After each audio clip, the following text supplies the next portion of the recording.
소리를 내는데 좀 힘이 들었던 것 같습니다. 휴가 기간이라서 그런지 오늘 빠진 분들의 모습들이 좀 많이 보이는 것 같습니다. 자, 우리 옆에 있는 분하고 먼저 한번 인사하겠습니다.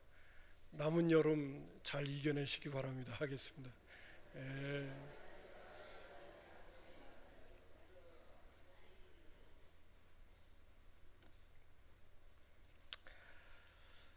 오늘 본문에 나오는 말씀을 가지고 먼저 여러분에게 이런 질문을 좀 던지고 싶습니다. 저도 예전에 이 성경 구절을 읽으면서 갸우뚱할 때가 많았습니다. 오늘 본문에 나오는 말씀은 아람 나라가 전략을 세워서 북이스라엘 나라를 쳐들어오려고 하고 있는데, 북이스라엘 나라에 있는 엘리사 선지자가 아람 나라가 군사 전력을 세워가지고 쳐들어오는 것들을 그때그때마다 알아차려서 길목을 막기도 하고 방비를 철저하게 하는 것입니다. 아람 왕이 이 상황을 계속 지켜보면서 굉장히 마음에 불안감이 들어왔습니다. 왜냐하면 암만 해도 우리나라 안에 우리가 이 군사 전략을 세울 때마다 이 내용을 알고 있는 첩자가 분명히 있다. 이 북이스라엘 나라하고 뭔가 내통하는 그 첩자가 있기 때문에, 아니 이렇게 우리가 계획을 세워서 쳐들어가려고 하면 그 길목을 어쩌면 이렇게 다 막고 있느냐 말이야. 이거 빨리 이 첩자를 색출해내라고 하는 명령이 떨어지게 됩니다. 그랬더니 아람 나라의 어떤 신하 한 사람이 그런 얘기를 하는 겁니다. 임금님, 북이스라엘 나라에는요 엘리사라고 하는 선지자가 있는데, 그 선지자가 우리들이 군사의 그 전쟁 전략을 세울 때마다 그걸 다 알아냅니다. 그래가지고 이스라엘 왕에게 다 알려주고요, 다 알려주는 것 때문에 우리가 이렇게 전쟁에 계속해서 어려움을 당하고 있습니다. 아람 나라 왕이 그 얘기를 듣자면 그게 정말이냐 말이야. 그렇다면 우리가 전쟁을 벌릴 때 계속 어려움을 당할 테니까 그 엘리사 선지자를 잡아오자 말이야. 그 엘리사 선지자 어디 있냐 말이야. 도단에 있습니다. 그러면 가서 그 엘리사 선지자 잡아와라. 명령이 떨어졌어요.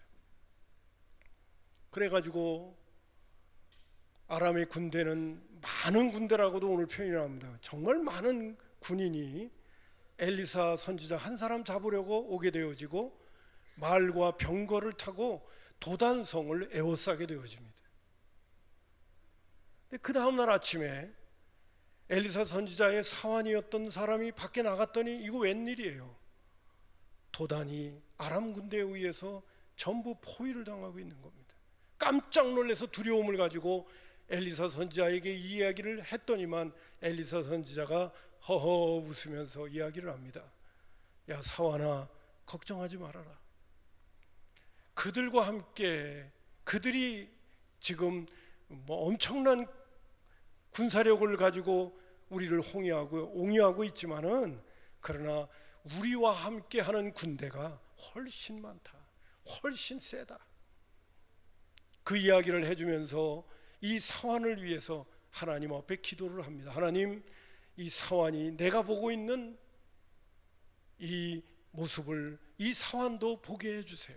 그리고 하나님 앞에 기도를 했더니 하나님께서 이 사환의 눈을 열어주셨는데, 엘리사를 두르고 있는 산에 불말과 불병거가 가득 차서 엘리사 선지자를 지키고 있는 것입니다. 여러분, 이 이야기가 믿어지십니까? 저는 안 믿어질 때가 있었어요. 야, 이게 도대체 뭔 소리야 이게. 아람 군대가 군사 전략을 짜서 오게 되면 엘리사 선지자가 그것을 다 알아가지고 방비를 하는데, 이런 신통한 일이 있을 수 있나 말이야. 그리고 하나님께 기도해서 눈을 열었더니 불말과 불병과 하늘에 천군 천사가 옹이하고 있는 모습을 보면서 엘리사 선지자는 걱정도 하지 않고, 그리고 그들의 눈을, 그 아람 군대의 눈을 다 멀게 해가지고 포로로 다 잡아버리는 내용이 이 본문 말씀 뒤에 언급되어져 있는 것을 보게 되어집니다. 야, 이거 참, 전에는 제가 믿음이 없을 적에는요, 이 내용이 남의 얘기 같고, 여러분, 제가 여러분한테 다시 한번 질문을 던져볼게요. 성경을 믿으십니까? 어휴, 믿음들 좋으시네.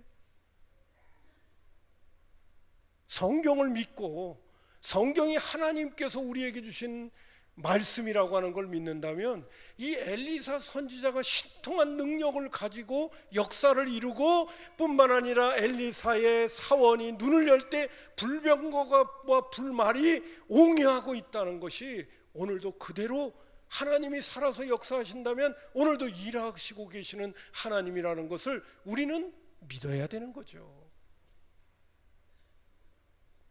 그러면 엘리사 선지자가 아람 군대가 군사 전략을 짜는 것을 다 알게 되어지는 것은 어떻게 알게 됐을까요? 하나님이 엘리사 선지자에게 다 얘기해 준 거죠. 야, 아람 나라가 쳐들어올 건데 너희들이 이렇게 미리미리 방비하지 않으면 일 난다. 그리고 엘리사 선지자한테 다 얘기해 주는 거예요. 누가 얘기해 주냐? 하나님이 다 얘기해 주는 거예요. 저는 여러분에게 이런 질문을 먼저 던지고 싶습니다. 과연 인간은 하나님과 소통할 수 있느냐, 이거예요. 성경은 우리에게 말해주고 있습니다. 인간은 동물과 다른 생물과 달리 하나님이 하나님의 형상으로 인간을 만드셨다고 말해주고 있습니다. 창세기 1장 26절에 보면 하나님이 이르시되 우리의 형상을 따라 우리의 모양대로 우리가 사람을 만들고 그들로 바다의 물고기와 하늘의 새와 가축과 온 땅과 땅에 기는 모든 것을 다스리게 하자고 말해주고 있어요.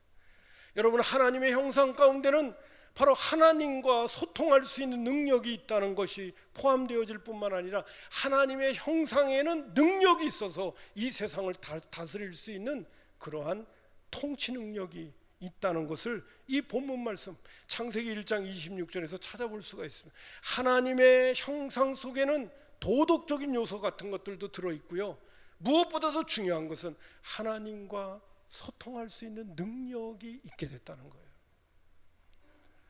저는 애완견을 키워봤기 때문에 압니다마는, 애완견을 얘기할 때마다 또 드리고 싶은 건데요, 여러분, 동물은요 보이지 않는 것을 감지하지 못합니다. 보이지 않는 세계를 감지하지 못합니다. 그러나 인간은 아주 신통하게 보이지 않는 세계까지도 나름대로 감지하는 그런 능력들이 있는 걸 볼 수가 있어요. 그렇기 때문에 인간은 예배할 줄 아는 거예요. 동물은 예배할 줄 몰라요. 제가 오늘도 말씀을 이렇게 준비하면서 우리나라에요, 애완견이요 1000만 마리나 된답니다. 1000만 마리. 몇 마리요? 아니, 세상에 집집마다 이렇게 동물이, 개가 많은지 나 또 오래간만에 알았어요. 1000만 마리. 사람들이 외로우니까 개를 가지고 키우는 거예요. 제가 가만히 보니까 그런 거야. 아무리 개가 정말 사랑스러워도요, 개는 개요. 사람하고 달라요. 사람은 하나님의 형상으로 만들었어요. 이 형상의 중요한 핵심은 인간은 보이지 않는 하나님과 소통할 수가 있다는 거예요. 소통할 수 있는 능력을 하나님이 인간에게 주셨다는 겁니다. 인간이 타락해서 문제가 되기는 했습니다마는, 또 하나 하나님이 이렇게 말씀하신 부분도 나옵니다. 출애굽기 4장 11절에 보면 여호와께서 그에게 이르시되 누가 사람의 입을 지었느냐, 나 여호와가 아니냐, 이런 얘기를 합니다. 모세가 하나님 앞에, 하나님, 나는 입술이 둔해 가지고요, 나는 애굽 못 갑니다. 내 말 주변이 없어서 애굽 못 갑니다. 하나님이 설득하다가 안 되니까, 아이야, 도대체 네 입은 누가 만든 거냐? 내가 만든 거 아니냐? 내가 도와줄 테니까 걱정하지 말고 가거라 할 때에 주셨던 말씀이다. 사람의 입도 내가 만든 게 아니냐 말씀하시는 부분이 나와요. 여러분, 사람의 입을 만들고 귀를 만들고 코를 만들고 했다는 이야기는 하나님도 그 능력을 다 갖고 계시다는 거예요. 그러기에 시편 94편 9절에 있는 말씀 보면 귀를 지으시니가 듣지 아니하시랴, 눈을 만드시니가 보지 아니하시랴 라고 말씀하신 거예요. 인간에게 눈, 코, 입을 주신 것처럼 하나님에게도 눈, 코, 입이 다 있으셔서 인간과 소통할 수가 있다. 성경에는 하나님과 소통했던 많은 믿음의 선배들의 이야기가 가득 담겨져 있습니다. 특별히 출애굽기 33장 11절에 보게 되면 하나님께서 모세를 대면하실 때 이렇게 말씀하십니다. 사람이 자기 친구와 이야기함과 같이 여호와께서는 모세와 대면하여 말씀하셨다고 말해주고 있어요. 뿐만 아니라 여러분, 여호수아 1장 1절과 2절 9절에 보게 되면 모세가 끝나고 이제는 이스라엘의 2세대를 이끌고 가나안을 정복해 들어가게 될 때 여호수아는 모세의 종이었습니다.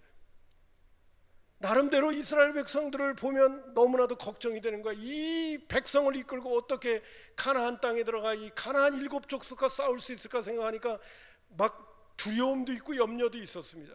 동시에 하나님께로부터 사명을 받는 내용도 이 본문 말씀 가운데 이 내용 속에 언급되어지는 것을 봅니다. 자, 제가 한번 여호수아서 1장 1절과 2절과 9절을 읽겠습니다. 여호와의 종 모세가 죽은 후에 여호와께서 모세의 수종자 눈의 아들 여호수아에게 말씀하여 이르시되 내 종 모세가 죽었으니 이제 너는 이 모든 백성과 더불어 일어나 이 요단을 건너 내가 그를 곧 이스라엘 자손에게 주는 그 땅으로 가라 말씀하십니다. 사명도 하나님께서 여호수아에게 들려주시고 명령해 주시는 말씀이 있는가 하면 그가 가나안 땅에 들어간다는 것 부분에 또 가나안을 정복한 거에 대한 부담감과 두려움이 있을 때 이런 말씀도 아시죠? 강하고 담대하라, 두려워하지 말며 놀라지 말라, 내가 어디로 가든지 내 하나님 여호와가 너와 함께 하느니라 말씀하시는 내용이 나와요. 여호수아는 이 하나님께서 하시는 말씀을 듣고 사명을 받을 뿐만 아니라 가나안 땅이 두렵고 부담스러운 땅이었지만은 하나님의 약속의 말씀만 붙들고 이스라엘 백성들을 이끌고 요단을 건너 제일 먼저 여리고 성으로 가는 모습을 볼 수 있게 되어집니다. 자, 이렇게 하나님과 소통했기 때문에 하나님께서 맡겨주신 사명도 감당하고 하나님의 뜻도 이루어드리고 하나님의 영광을 나타내는 일들을 믿음의 선배들은 하게 되어졌던 것이에요.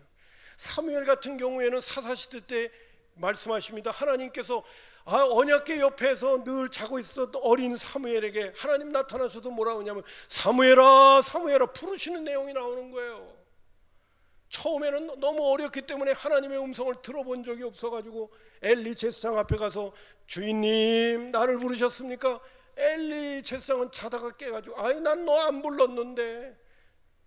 그래서 자기 또 눕는 곳에 가서 누웠더니 또 하는 겁니다. 그것이 3번이나 나옵니다. 또 그때 엘리 제사장한테 가서 부르셨습니까? 나 안 불렀다 3번이나 한 다음에 엘리 제사장이 가만히 보니까 이건 내가 부른 것이 아닌데 이게 자꾸 사무엘이 오는 거 보니까 이거 죄송합니다. 하나님이 부르시는구나.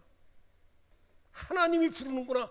그래서 사무엘에게 야 이제 또 목소리가 들려오면 네 소리를 너를 부르는 목소리가 들려오면 하나님이여 말씀하옵소서 주의 종이 듣겠습니다라고 엎드려라. 나에게 오지 말고.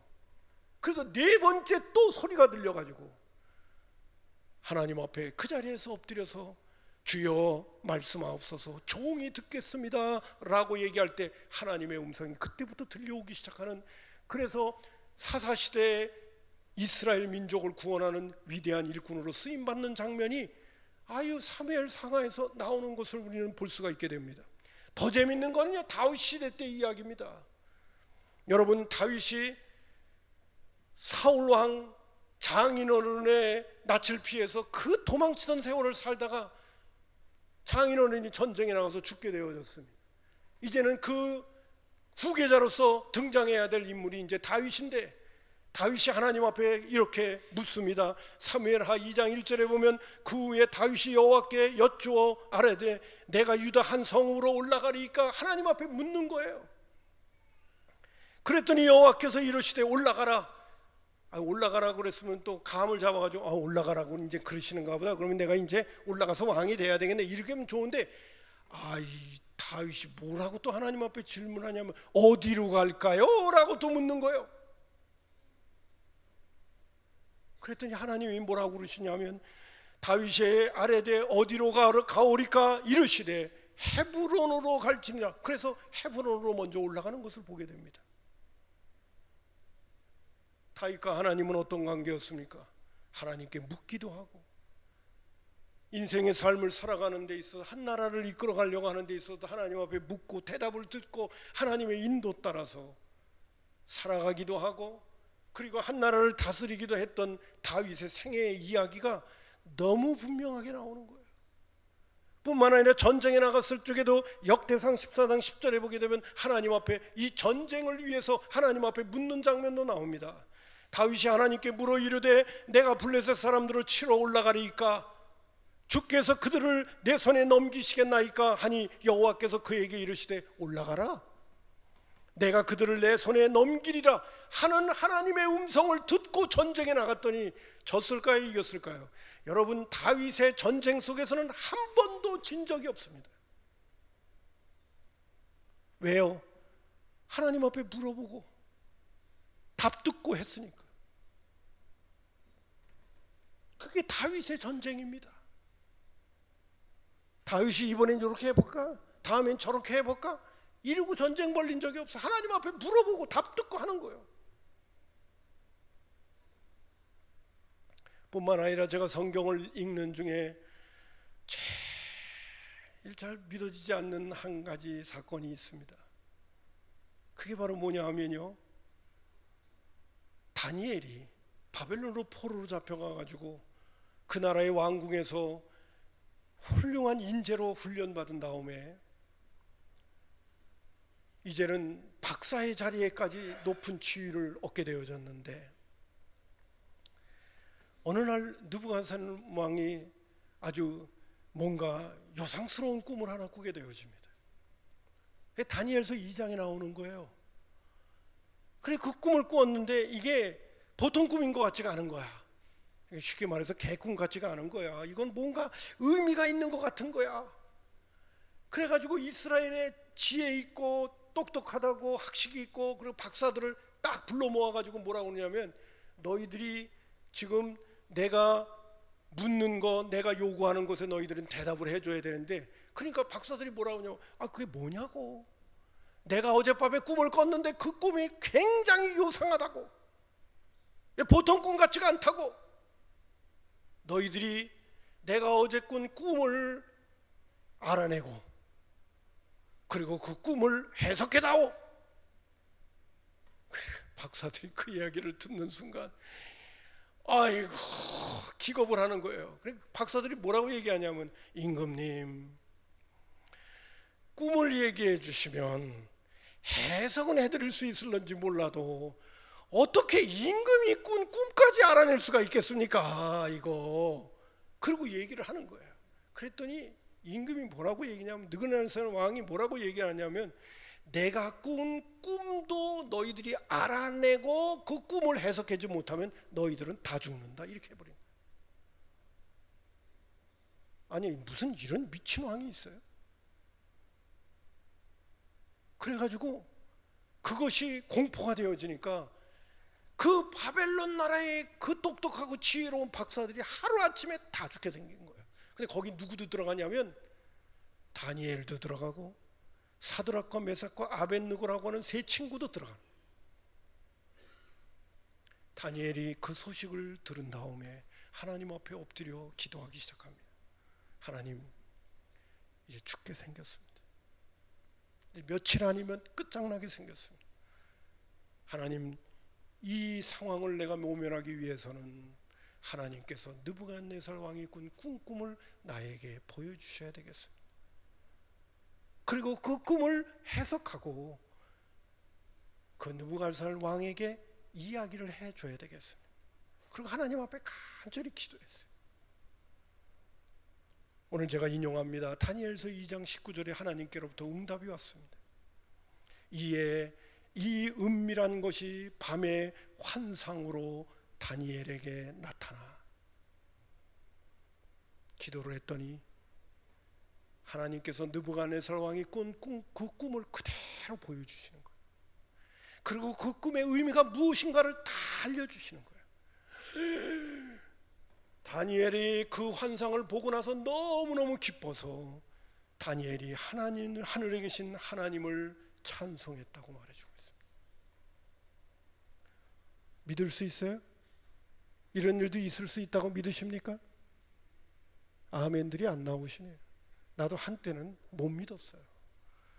야, 이게 무슨 신통치, 이걸 믿어야 돼, 이거?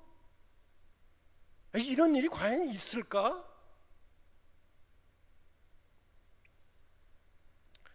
여러분, 하나님이 살아계시다면 얼마든지 이거보다 더한 일들도 일어나게 될 줄로 믿습니다. 왜? 하나님은 우리와 소통하실 수 있는 분이니까.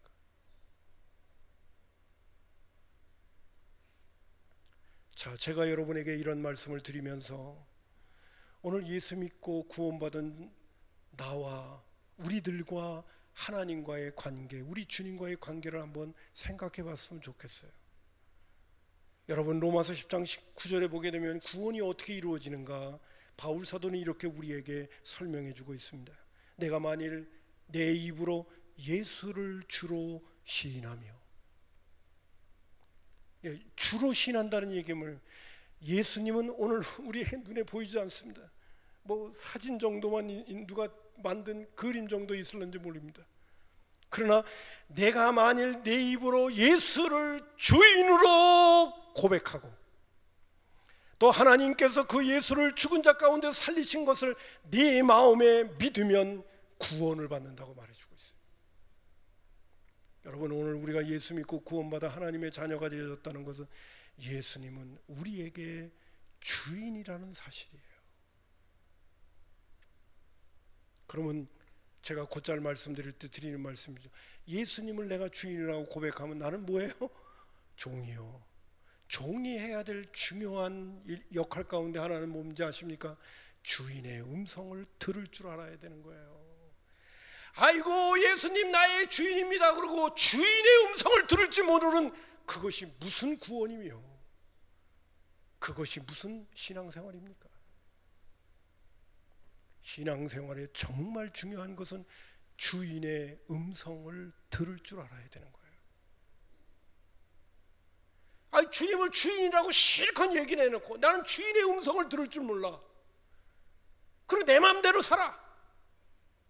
그게 무슨 신앙이고 그게 무슨 구원이고 그게 무슨 믿음입니까? 내가 예수님을 정말 나의 주인으로 고백했다면 이제 내 인생의 주인을 주님께 반납했으니까 내가 나를 주장할 수 없고 주님이 나에게 시키시고 나에게 명령하시는 대로 그의 음성을 듣고 따라가는 게 그것이 믿음이죠. 그것이 신앙생활이죠. 한 번 더 말씀을 드립니다. 예수님께서 구원받은 우리들과 예수님과의 관계를 목자와 양으로 비유하셨습니다. 요한복음 10장 3절과 5절과 27절에 보면 양은 그의 음성을 듣나니 그가 자기 양의 이름을 각각 불러 인도하여 내느니라. 자기 양을 다 내놓은 후에 앞서가면 양들이 그의 음성을 아는 거로 따라오되 타인의 음성은 알지 못하는 거로 타인을 따르지 아니하고 도리어 도망하느니라. 내 양은 내 음성을 들으며 나는 그들을 알며 그들은 나를 따른다고 말해주고 있어요. 구원받은 하나님의 백성과 하나님과의 관계, 우리 주님과 우리와의 관계는 목자와 양과의 관계인데, 제가 곧잘 목자와 양과의 관계를 얘기하면서 양의 특징 가운데 하나는, 양은 스스로 음식을 구할 줄도 모르고 맹수가 와서 공격할 때 그것을 보호할 수 있는 능력도 없고, 어디 나가게 되어지면 집으로 돌아올 수 있는 그런 능력도 없는, 오직 양은 목자가 없으면 살 수 없는데, 양에게 있어 중요한 하나님께서 특징을 하나 줬는데, 양은 자신의 주인의 음성을 정확하게 구분하여 듣는다는 거예요. 여러분 양치었던 그러한 모습들을 보게 되면요, 양들이 이쪽 양들과 저쪽 양이 있는데 이스라엘 나라에서 직접 가서 경험했던 분이에요. 갔는데 갑자기 소낙비가 오는 바람에 이쪽에서 양치던 사람, 저쪽에서 양치던 사람이 굴 속으로 피신을 했어요. 그러다 보니까 이쪽의 양들 또 이쪽의 양들이 한데 다 그냥 어울려 버렸는데, 거기 가서 자기도 같이 가가지고 양과 목자와의 관계를 배우려고 갔더니만 그런 상황이 벌어졌는데, 이거 어떡하나, 이거 이제 소나기가 지나간 다음에 양들을 끄집어내서 내 양, 네 양을 구분해서 가야 되는데 어쩌나 그리고 걱정이 됐는데, 한 목자의 주인이 가자 그러니까 그 목자의 양들은 정확하게 주인의 음성을 듣고 다 따라 나오는 거예요. 그 목자가 얘기를 하더라는 겁니다.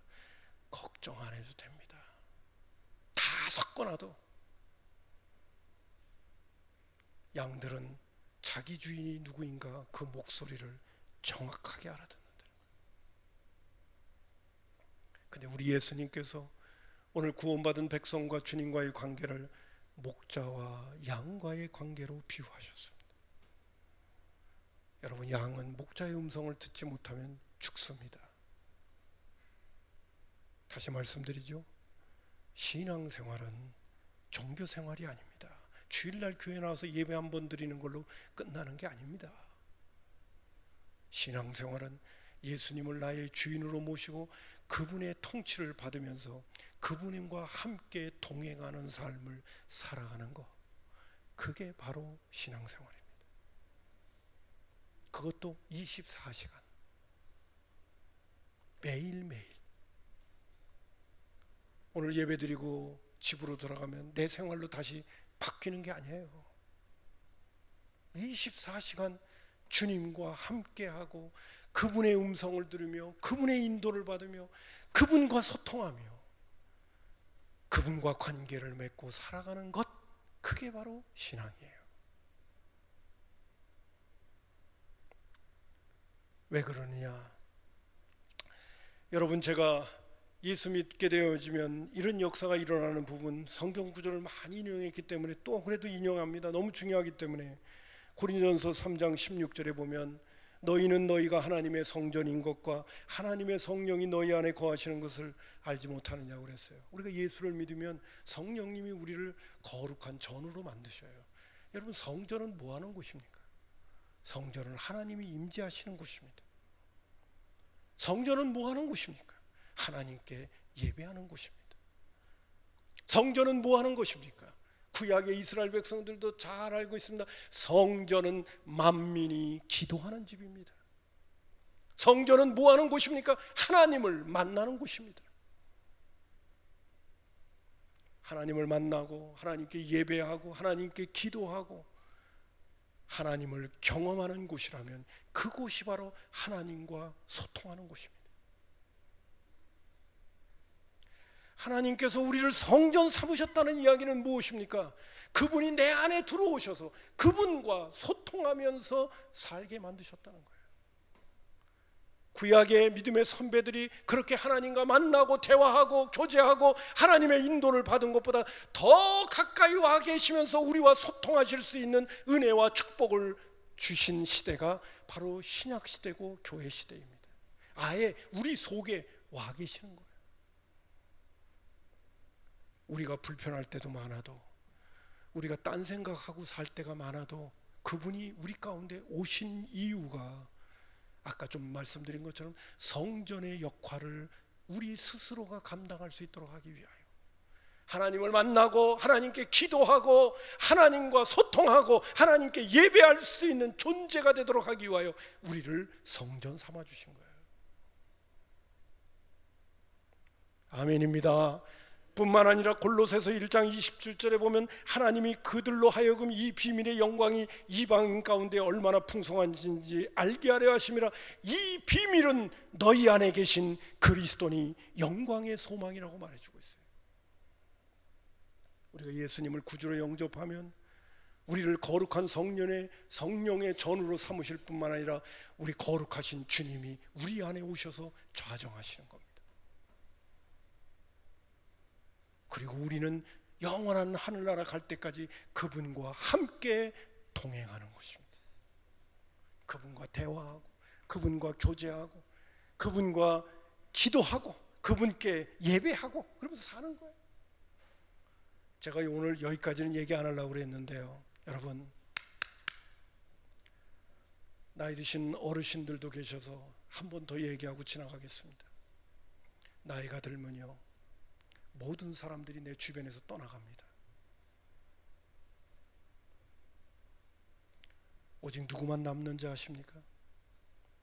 주님밖에 안 남습니다.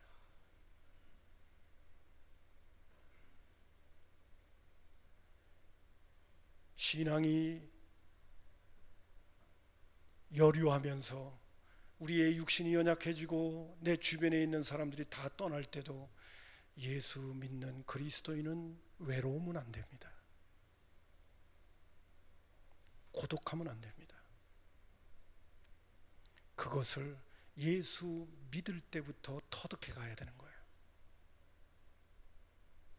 이것이 바로 죽음을 이기는 비법이고, 내 육신이 연약해져 가면서 내 주변에 있는 사람들이 나를 다 떠나더라도 예수 믿는 그리스도인들이 행복한 중요한 이유가 주님이 내 안에 와 계셔서 그분과 늘 소통할 수 있기 때문에 그렇습니다. 이것이 터득되지 않으면 죄송합니다, 신앙생활 꽝치는 것입니다. 진짜 중요할 때 나는 주님과 소통할 줄 모르는 사람이 되어버리는 거예요. 신앙생활은 내가 필요할 때 잠시 찾는 게 주님이 아닙니다. 답답할 때 한번 부르짖고 도움을 청하는 것이 그게 주님이 아닙니다. 주님은 내가 평생을 통해서 내 안에 와 계신 그분과 더 깊이 교제하고 더 깊이 그분과 소통하면서 그분 안에서 행복을 누리면서 가는 길. 그래서 나이가 들면 들수록 내 주변에 있는 사람들이 다 떠나더라도 상관하지 않는 인생을 살아갈 수 있는 행복한 사람이 바로 예수 믿는 그리스도인이라는 사실이에요.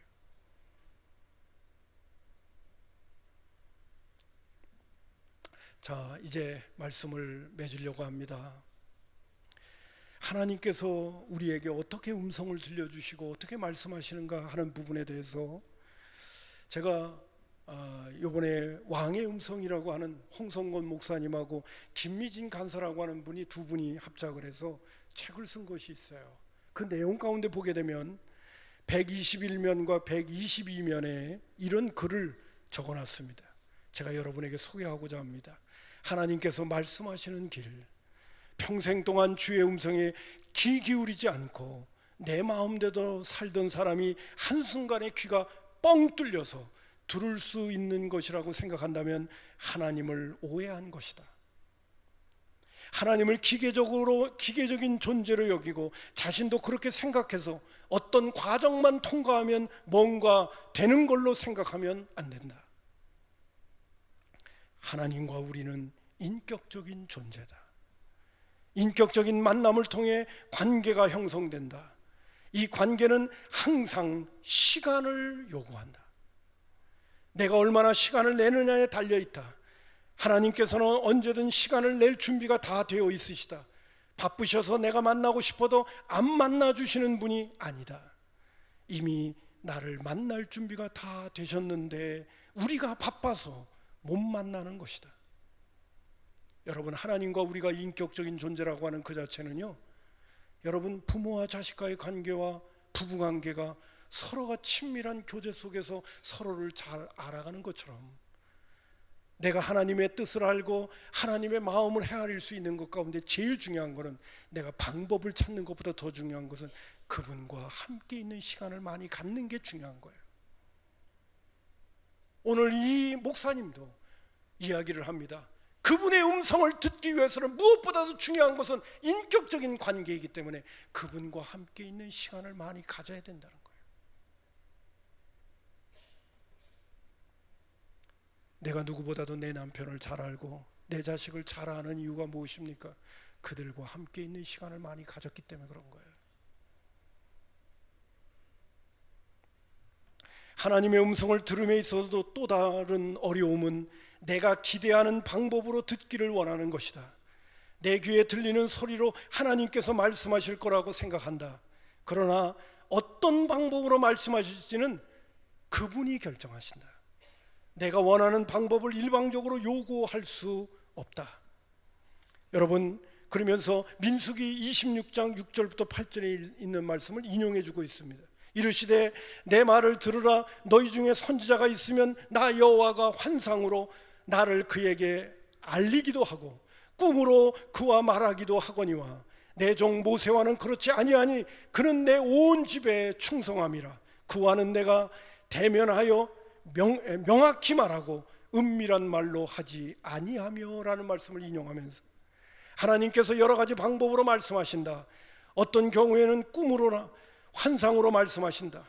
또는 은밀한 말로 하지 아니하고 대면하여 명백히 말씀하신다. 선지자들에게는 꿈과 환상을 통해 은밀히 말씀하셨고 모세에게는 대면하여 명백히 말씀하셨다. 이 모든 것은 그분이 선택하신다. 더 중요한 것은 하나님과 인격적인 사귐이 먼저 있어야 한다는 것이다. 하나님께서는 다른 선지자들보다 모세에게 더 큰 친밀함을 보여주셨다. 왜냐하면 그들보다 모세가 하나님 앞에 더 머물렀기 때문이다. 하나님과 인격적인 사귐, 모세가 그분 앞에 머무르는 삶, 순종과 충성의 삶, 갈급함으로 나아가는 삶에 따라서 하나님의 음성을 듣는 경우들이 각각 다르다.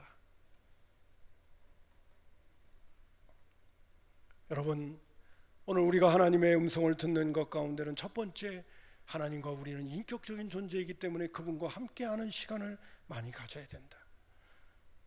두 번째로는 하나님이 결정하시는 거니까 그분께 모든 걸 맡기고 그분의 음성을 듣고 주인의 음성을 들으려고 하는 태도를 가지고 그분을 바라볼 때 하나님께서 능하시기 때문에 어떤 방법으로든지 하나님의 뜻을 우리에게 알려주신다는 말씀을 하고 있습니다.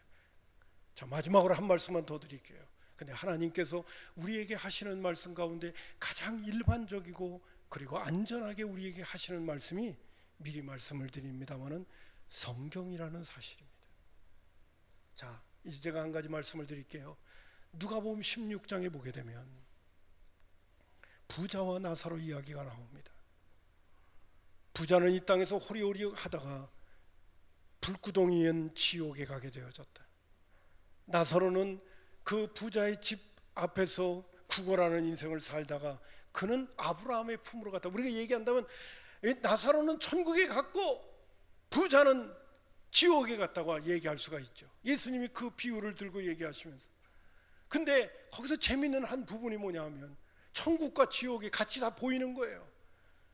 지옥의 불구덩이 속에서 뜨거워하면서 목말라 하고 있는 이 부자가 너무너무 목말른데 천국을 보니까 그렇진 않아. 그래서 천국을 향해서 아브라함의 품을 향해서 아브라함이여 나를 좀 도와주세요. 너무너무 목이 마른데 물 한 모금만 줬으면 좋겠습니다 라고 얘기했더니 아브라함이 뭐라고 얘기하냐면 너와 우리 사이에는 큰 구덩이가 있어서 우리가 너한테 갈 수가 없고 너도 우리에게 올 수가 없다 라는 얘기를 해주십니다. 그랬더니 그 고통 중에 있었던 이 부자가 뭐라고 얘기를 하냐 하면 이렇게 얘기합니다. 누가복음 16장 27절부터 31절에 이르되 그러면 아버지여 구하노니 나사로를 내 아버지 집에 보내소서. 내 형제 5이 있으니 그들 중에 증언하게 하여 그들로 이 고통받는 곳에 오지 않게 하소서. 좋은 제안이죠. 나는 기회를 놓쳐서 몰라가지고 이 고통받는 이 곳에 불구덩이에 와 있기 때문에 이렇게 목말라하고 힘들고 어려워하지만은 내 형제 5은 아직도 살아있는데 그 형제에게 죽은 나사로가 다시 살아나가지고 아이고 당신의 형님이 나한테 얘기를 하는데 당신들은 지옥에 오지 마시오라고 얘기한다면 그 동생들이 깜짝 놀라서 지옥에 오지 않도록 다 준비할 것이 아니겠냐고. 나는 이미 때를 놓쳤지만 내 동생들은 때를 놓치지 않게 해달라고 아브라함에게 부탁을 하는 거예요. 근데 아브라함에게서 이상한 대답을 듣습니다. 아브라함이 이르되 그들에게 모세와 선지자들이 있으니 그들에게 들을지니라. 여러분, 모세와 선지자라고 하는 것은 성경을 이야기하는 거예요. 모세의 오경 율법을 얘기하고, 그리고 성경은 모세의 율법과 그리고 선지자들로 기록된 것이 구약 성경이거든요. 그들에게 모세와 선지자들이 있으니 그들에게 들을지어다. 이르되 그렇지 아니하니이다. 아버지 아브라함이여 만일 죽은 자에게서 그들에게 가는 자가 있으면 회개하리이다. 이르되 모세와 선지자들에게 듣지 아니하면, 근데 아브라함이 뭐라고 하냐면 모세와 선지자들에게 듣지 아니하면 비록 죽은 자 가운데서 살아나는 자가 있을지라도 권함을 받지 아니하리라 하였다 하시니라 라고 마무리를 짓습니다. 저는 이 구절을 읽을 적에 마음속에 무슨 생각이 드는지 아십니까? 아닙니다. 지금도 죽었던 사람이 살아나서 와서 얘기해 준다면 정말 믿을 것 같습니다. 그래요, 안 그래요? 관짝에 들어갔던 사람이 벌써 며칠이나 지났던 사람이 갑자기 관 듣고 일어나가지고서 어이구 내가 천국에 갔더니 내가 지옥에 갔더니 얘기를 한다면 안 믿겠어요? 믿을 것 같지 않아요? 근데 예수님은 그렇게 얘기하시지 않는 거예요. 모세와 선지자의 말을 듣지 않는다면 죽었던 사람이 살아나서 얘기를 하더라도 안 믿을 거라는 거예요. 믿을 것 같은데.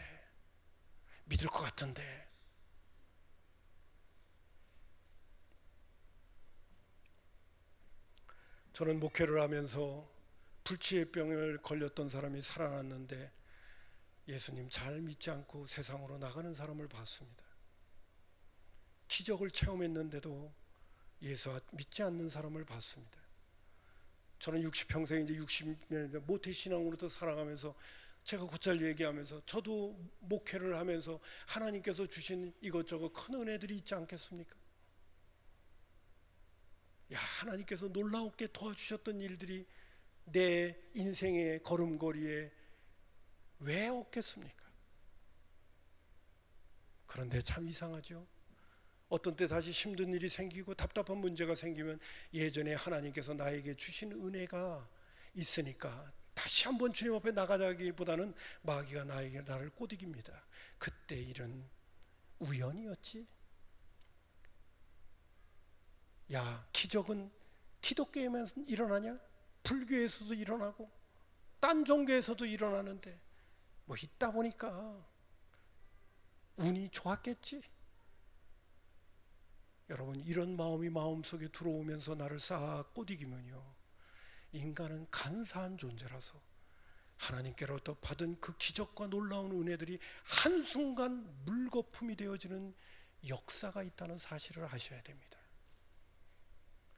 아무리 내가 지금 눈앞에 보여지는 나의 가시적인 모습으로 뭔가 놀라운 것들이 내 앞에 보여진다 하더라도 그것이 기독교에만 있는 게 아니거든요. 귀신도 그렇게 할 수 있거든요. 그렇기 때문에 우리가 어떤 마음을 먹느냐에 따라서 내가 지금 경험하고 있던 그 기적들이 하루아침에 아무것도 아닌 것이 되어버릴 수가 있어요.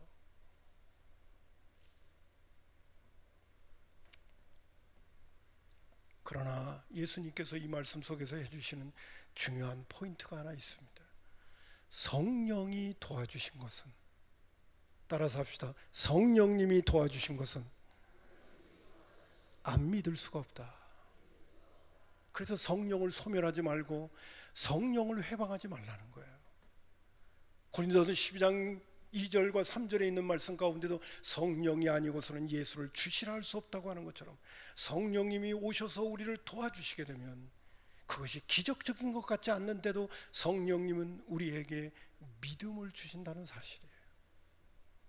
근데요, 성경은 성령의 감동으로 기록된 것이기 때문에 우리가 하나님의 말씀 속으로 들어가게 되면 거기에서는 성령님이 놀랍게 역사하시고, 하나님의 말씀 속으로 들어가게 되면 성령님이 우리를 감동시켜서 우리에게 믿음을 주시는 은혜를 우리가 경험하게 된단 말이에요. 그래서 말씀을 듣는 것, 말씀을 보는 것, 그리고 말씀을 실천하는 것이 굉장히 중요한 거예요. 아무쪼록 우리 성산의 가족들 정말 하나님의 음성을 듣는 신앙생활을 할 수 있기를 주님의 이름으로 축복합니다. 왜? 그분이 주인이시고 우리의 목자이시기 때문에. 내가 구원받은 백성이라면 반드시 그분과의 관계성 속에서 나는 나의 삶을 살아낼 줄 알아야 되는 거예요. 마치 피상적으로 막연하게 내가 주일날 교회 와서 예배드리면 다 된 것처럼 생각하는 그런 신앙생활은 하나님이 우리에게 그렇게 요구하신 적이 없습니다. 다시 한번 강조합니다.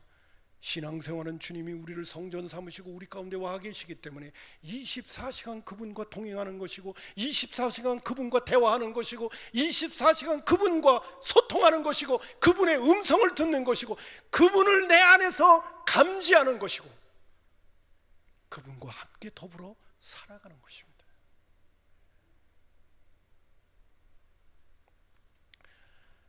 예수님께서 부활하신 다음에도요, 제자들에게 자신이 부활했다는 것을 증거하는 걸로 끝나지 않고 엠마오로 내려가는 두 제자에게 예수님은 말씀을 풀어서 구약의 예언에 있는 말씀 가운데 메시아가 고난을 받고 그가 다시 살아나서 진정한 구주가 되신다는 것을 예수님이 분명히 부활하신 모습을 갖고 있음에도 불구하고 엠마오로 내려가는 두 제자에게 말씀을 풀어줄 때 그들이 성령님에 의하여 가슴이 뜨거워져서 주님을 정말 볼 수 있게 되어졌고 그들이 정말 예수님의 부활을 믿는 자들이 됐다고 얘기하는 거예요. 여러분, 성경은 이렇게 중요한 가치를 우리에게 주고 있습니다. 오늘 많은 믿음의 선배들이 이야기합니다. 하나님이 우리에게 주신 가장 큰 선물 가운데 중요한 선물이 뭐냐? 그것이 바로 성경이라는 것입니다. 저는 요사이 성경을 대하면요, 이것보다 좋은 게 없는 거예요. 하나님이 주신 선물 가운데 제일 좋은 게 성경인 거예요.